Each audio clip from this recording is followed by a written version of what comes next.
Hello and welcome to this episode of Hospitality Talks. I'm Katy Moses, founder and MD of KAM Media. Today I am joined by Andrew Gibbon, who is Head of Growth for Epos Hybrid. I'm very excited to be talking to him about some new research that they've launched, not in conjunction with us, but don't worry, I'll get him on that at the end. In the meantime, Andrew, would you just like to introduce yourself and Epos Hybrid to anybody watching? Yeah, so as you mentioned, I'm the head of growth at Epos Hybrid. I specialise in the scaling of the company with looking at new technologies and how we can roll that out to our customer base and the wider hospitality market. I've got about 12 years experience in startup and scale-up companies and really looking at how we can scale and grow a company both in the UK and internationally. Fantastic, thank you very much. Now, one of the reasons that we wanted to have a conversation today is because you've just released some pretty exciting research, actually, and Yeah. it all kind of centres around the tech being used in the hospitality industry, but it centres around ideas that I think some of us people like myself who vaguely understand technology and digital, but not fantastically, it centres around ideas that perhaps we might find scary, things like VR, things like AI. Are they scary? What do we mean when we talk about those two things? Yeah, so certainly I think it's very much, when we start looking at AI, artificial intelligence and robotics, I think we're instantly met with, as you say, sort of scaredness from operators, from the general public. Are they going to take over jobs? And the answer is no, they're not. So it's there to enhance the customer's experience and that their dining out experience, whether it is at home or in venue, are ultimately driving profitability and operational efficiency for the operator themselves. Okay, fantastic. So give me an idea. Let's split these two out because I think they do get lumped in together quite often with artificial intelligence and VR, virtual reality. Can you just give me an example of how each of those things, that each of those could actually help the hospitality industry? How do you think that we could benefit from them? Yeah, absolutely. I think AI is going to be a key driver in business in hospitality efficiency moving forwards.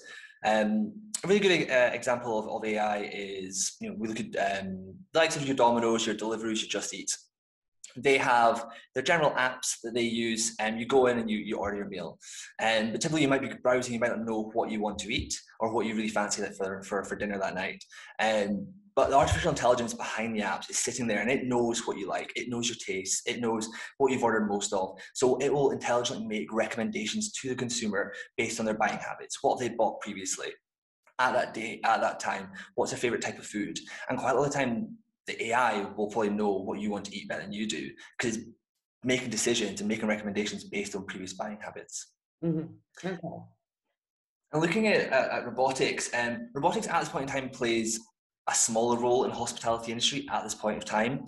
We see lots of trials, especially from your big operators like your McDonald's, your Domino's, looking at automated drones, looking at automated delivery robots.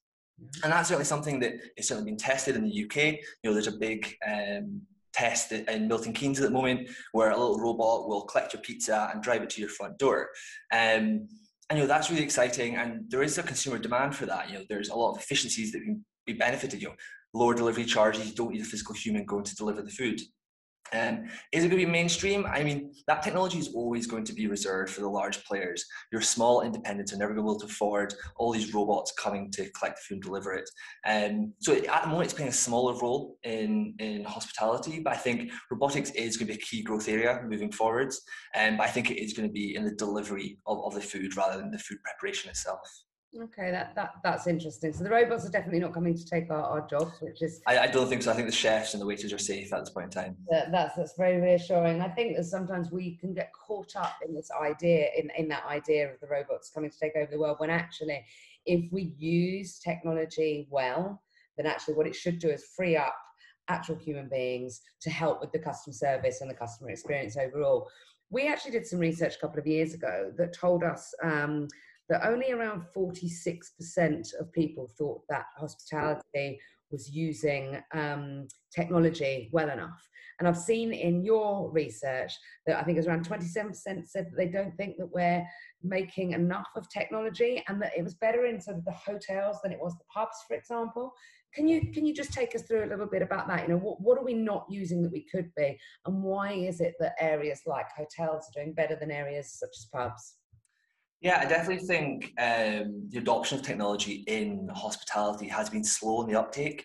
I think operators have traditionally not been looking at implementing technology, or not really understood it enough to be able to implement it effectively. So I definitely think that consumers want to see more and more of it. They want greater efficiency in their ordering. I think the pandemic has helped speed up and increase the adoption of technology. You're looking at QR code and mobile phone ordering from your table. That offers a range of benefits both to the consumer as well as the operators themselves, the hospitality businesses. It's more convenient for consumers. They don't have to go up and queue in bars. They don't have to wait in queues and speak to a human and all these different things, when ultimately they just want to look at what they want to order, and they can order with increased efficiency and ease.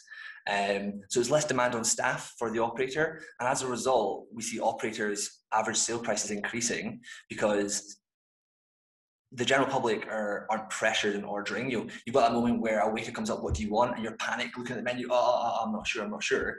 Whereas if you're looking at your phone, you have time to browse the menu, you have time to look at the options, look at the side dishes, look at the deals. And that in itself, we see a 20% increase amongst users operating in average order size using contactless ordering. And it also reduced the demand on the staff. So I definitely think the pandemic is helping both consumers and operators embed technology into the dining experience.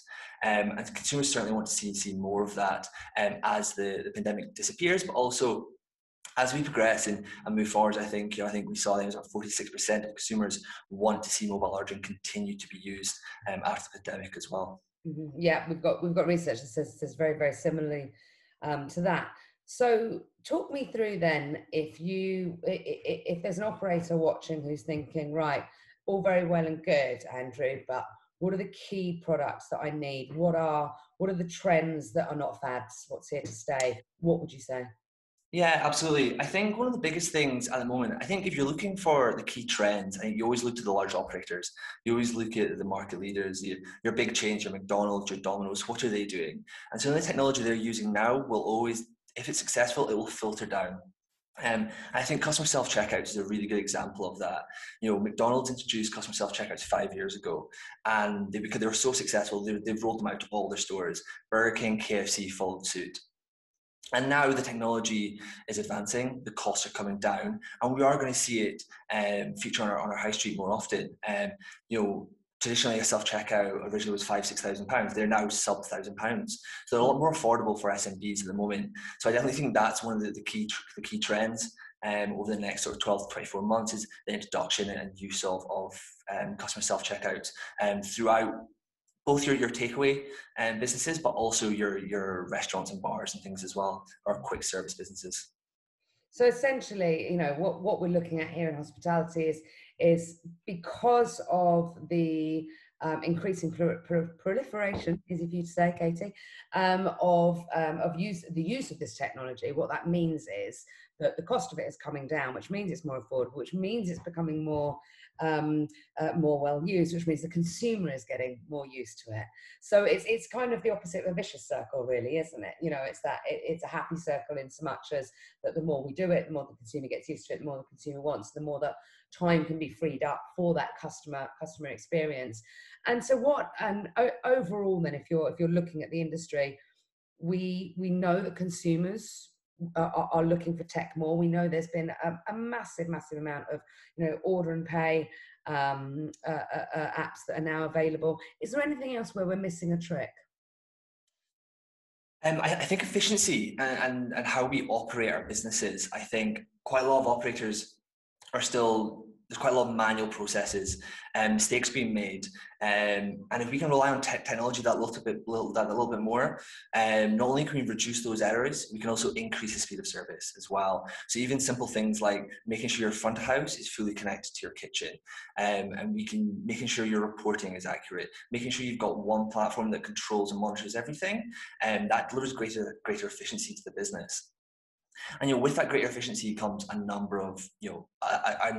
range of value to the operators. Not only are you working smarter, you're saving on staff wages, or you're freeing up staff to focus on the customer service, and you're reducing errors, and you're ultimately saving money and delivering a better experience to consumers. So I'd certainly automating manual processes is a really big thing that hospitalities need to do more of, especially in the competitive environment that we're working in at the moment, where operators need to cut costs. They need to watch the bottom line. They're coming out of a really tough time, and so profitability is so important. It's so key right now.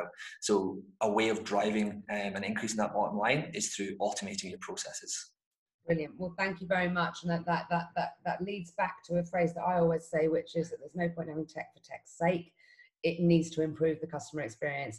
Andrew Gibbon from Epos Hybrid, thank you so much for your time, and for now I finally know the difference between all the different technologies and what they can possibly bring to the hospitality industry. Thanks for your time. Perfect. Thank you for having me.